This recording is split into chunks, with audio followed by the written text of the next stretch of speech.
Hello, friends. It's good to be with you today. As I've reflected on these podcasts, there are a number of things in my office that I will eventually maybe talk about in the months ahead.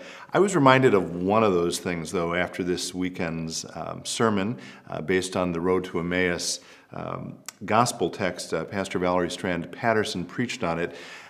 This I will come back to in a bit. It's a very important prayer, a reading from a book I've mentioned before by Thomas Merton called Thoughts in Solitude.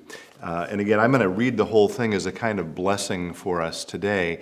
But the reason I thought of it is that prayer has a lot of language of travel or road or progress. And I was reminded of it again by the Road to Emmaus story, which, as you will remember, is the story of two of Jesus' disciples, Cleopas and an unnamed disciple, who are walking from Jerusalem to a town called Emmaus. And they're sad, they're disappointed, they're filled with grief over the death of Jesus, and a stranger comes alongside them and walks with them. And they start sharing their feelings with this stranger, who begins to unpack for them all of the prophets, all of the Old Testament in the context of the resurrection of the Messiah.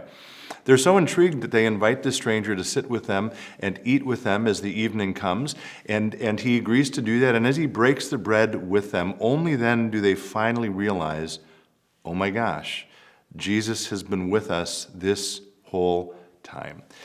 We are in the midst, we've talked about this before, of a very strange time. We ourselves are filled right now with grief and disappointment and fear and anxiety.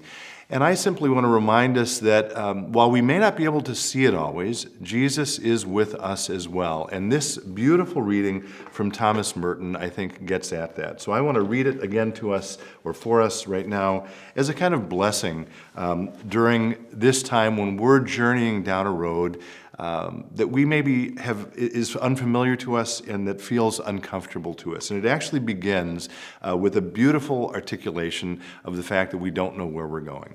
So here's the prayer from Thomas Merton. My Lord God, I have no idea where I'm going. I do not see the road ahead of me. I cannot know for certain where it will end, nor do I really know myself. And the fact that I think I am following your will does not mean that I am actually doing so. But I believe that the desire to please you does in fact please you, and I hope I have that desire in all that I am doing. I hope that I will never do anything apart from that desire, and I know that if I do this, you will lead me by the right road, though I may know nothing about it. Therefore, I will trust you always, though I may seem to be lost and in the shadow of death. I will not fear, for you are ever with me, and you will never leave me to face my perils alone. You may notice some resonances there with Psalm 23. And again, my prayer for all of us during this time, this journey down an unknown road, is that someday we will be able to look back, as the disciples did, and recognize that Jesus was with us all along. As always, be well, stay in touch, and God bless.